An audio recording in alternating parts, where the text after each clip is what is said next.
समझ में देना, ठीक है। आवाज़ एकदम थोड़ा तेज है सर, मैं आपको निराश नहीं करूँगा।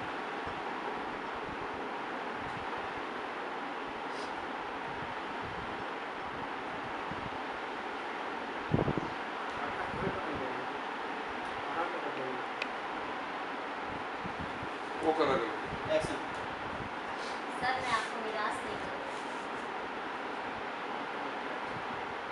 आगे चलाएंगे, एक सेकंड देखो वहाँ पे डॉट डॉट दिया है ना, तो सेंटेंस खत्म होने के बाद हम रुकते हैं, कोमा या डॉट ये सब इसीलिए दिया जाता है कि यहाँ आप रुको तो फिर हो।